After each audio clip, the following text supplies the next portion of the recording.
चुनाव आयोग ने 16 मार्च को आम चुनावों का ऐलान किया था। इस दौरान मुख्य चुनाव आयुक्त राजीव कुमार ने कहा था कि ईवीएम में कोई कमी नहीं है और जो लोग ईवीएम की शिकायत करते हैं वो भी अपने दावे पर बने नहीं रहते हैं। चुनाव हम ईवीएम से ही कराएंगे। तो वहीं ईवीएम पर अब विपक्ष की तरफ से करारा हमला किया गया है। ईवीएम को चोर तक कह दिया गया है। तो क्या ईवीएम चोर है? क्या है विपक्ष के सवाल? इसी पर आज की स्पेशल रिपोर्ट में हम करेंगे चर्चा। नमस्कार, मैं हूं आपके साथ मानसी। तो एक बार बात ईवीएम पर उठते सवालों की। इस बार के लोकसभा चुनाव ईवीएम से ही होंगे। चुनाव आयुक्त राजीव कुमार ने साफ कर दिया है कि करीब 55 लाख ईवीएम का इस्तेमाल इस बार के आम चुनावों में होगा। चुनाव आयुक्त ने दावा किया है कि ईवीएम की सुरक्षा में कोई सेंध नहीं लगा सकता है। इसे लेकर कांग्रेस प्रवक्ता पवन खेड़ा ने सवाल उठाया है। अगर ईवीएम की सुरक्षा पर कोई सवाल नहीं है तो फिर चुनाव आयोग विपक्षी दलों से मिलने को तैयार क्यों नहीं है? विपक्ष के ईवीएम को लेकर सवाल है, उसके जवाब हमें नहीं मिल रहे हैं। आयोग से 10 महीने से समय मांग रहे हैं, वो भी नहीं मिल रहा है। चुनाव आयोग समय देता है और दावा करता है कि ईवीएम में कोई कमी नहीं है। ऐसे में विपक्ष जाए तो जाए कहां? वैसे ईवीएम को लेकर चल रहे सवालों के बीच मुंबई में इंडिया गठबंधन की रैली में जमकर सवाल उठे। राहुल गांधी ने तो यहां तक ये कह दिया कि बीजेपी ईवीएम के चलते ही चुनाव जीत पाती है। अगर ईवीएम को हटा दिया जाए तो ये लोग एक भी चुनाव नहीं जीत सकते। राहुल गांधी ने कहा कि हमने चुनाव आयोग से अनुरोध किया है कि हमें ईवीएम दिखाएं और हमारे विशेषज्ञों को मशीन दिखाएं। उन्होंने हमें दिखाने से इनकार कर दिया। हमने मशीन और उससे निकलने वाले कागज के बारे में पूछा, लेकिन उन्होंने उन कागजों को गिनने से इनकार कर दिया।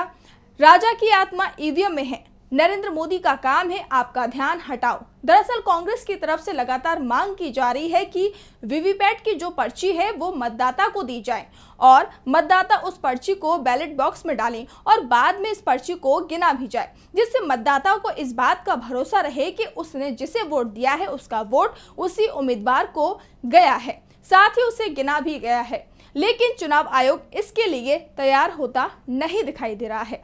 ईवीएम पर सबसे करारा हमला बोला है फारूक अब्दुल्ला ने। उन्होंने कहा, इससे बड़ी बात यह है, उस वोट का आपको बचाना है।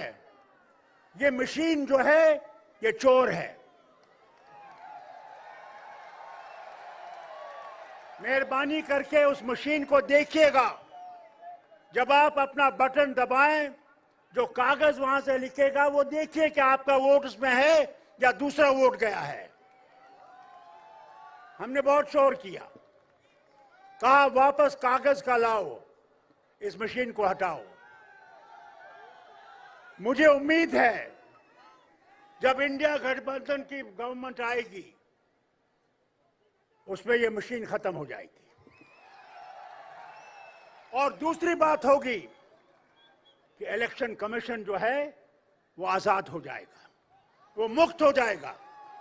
इस बीच कांग्रेस महासचिव जयराम रमेश ने भी ईवीएम चोरी पर बड़े सवाल उठाए हैं। हम ईवीएम का विरोध नहीं करते हैं बल्कि इलेक्ट्रॉनिक वोटिंग में हेरफेर के खिलाफ हैं। वोटिंग सिस्टम की विश्वसनीयता बनाए रखने के लिए वीवीपैट पर्चियों की 100% गिनती की जानी चाहिए ताकि वोटिंग सिस्टम पर मतदाताओं के संदेह दूर हो जाएं और भरोसा बहाल हो सके।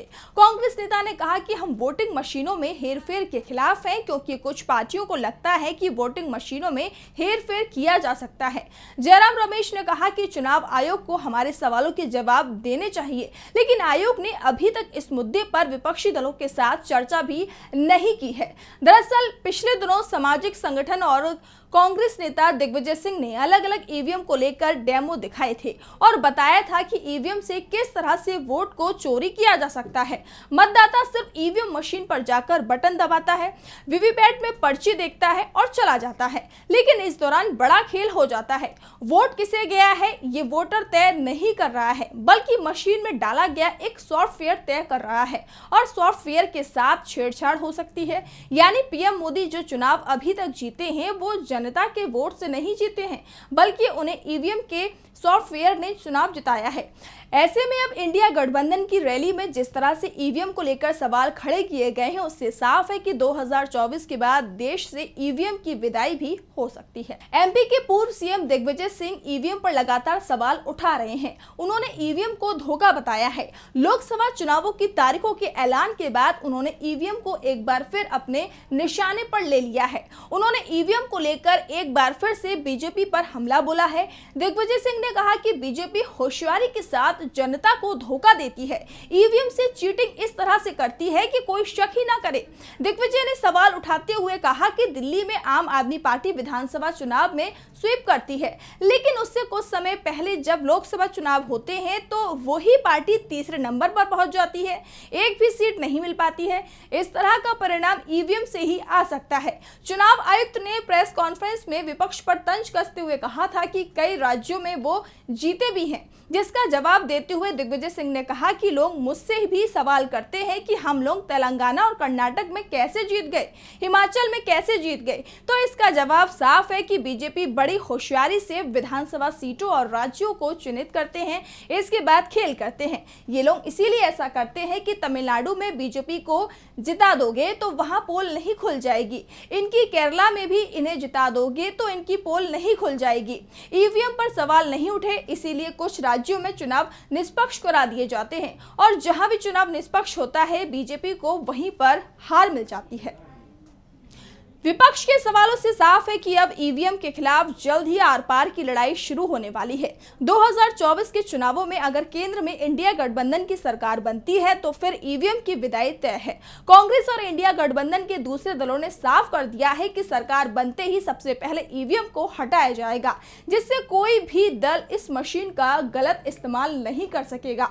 वैसे इंडिया गठबंधन के लिए ईवीएम अभी भी चुनौती बनी हुई है, क्योंकि इस बार का चुनाव ईवीएम से ही होगा। ऐसे में ईवीएम पर पूरी नजर बनाए रखना जरूरी है। जो गलती 2022 के विधानसभा चुनाव में अखिलेश यादव की समाजवादी पार्टी से हुई, उस गलती को दोहराया नहीं जाना चाहिए। दरअसल 2022 के यूपी विधानसभा चुनाव भी 7 चरण में हुए थे। जब चुनाव 6वें चरण पर वोटिंग का समय आया, उसके बाद ईवीएम की सुरक्षा को लेकर सपा ने सवाल उठाने शुरू कर दिए। ईवीएम के लिए बनाए गए स्ट्रांग रूम की पहरेदारी शुरू की गई। इसका इतना असर हुआ कि सपा को जो सीटें मिली उसमें अधिकांश अंतिम 2 चरण में मिली थी। अंतिम 2 चरण में सपा गठबंधन और बीजेपी गठबंधन में चुनाव नतीजों में भी बराबरी का मुकाबला दिखाई दिया, जबकि पहले 5 चरणों को बीजेपी स्वीप कर गई थी। यानी जैसे ही ईवीएम पर विपक्षी दलों की पहरेदारी बढ़ी, विपक्ष और बीजेपी के बीच का फासला समाप्त हो गया। और सबसे बड़ी बात तो यह है कि अंतिम 2 चरण जहां कांटे का मुकाबला हुआ, उसमें गोरखपुर जहां से योगी आदित्यनाथ चुनाव जीते और वाराणसी जहां से पीएम मोदी सांसद हैं, वहां पर भी वोटिंग हुई थी। हमारे चैनल से जुड़े रहने के लिए YouTube पर टाइप करें DB लाइव, सब्सक्राइब बटन को क्लिक करें और बेल आइकन को दबाना न भूलें ताकि खबरें आप तक पहुंचती रहें। देखते रहिए DB लाइव, क्योंकि यहाँ हैं खबरें लगातार।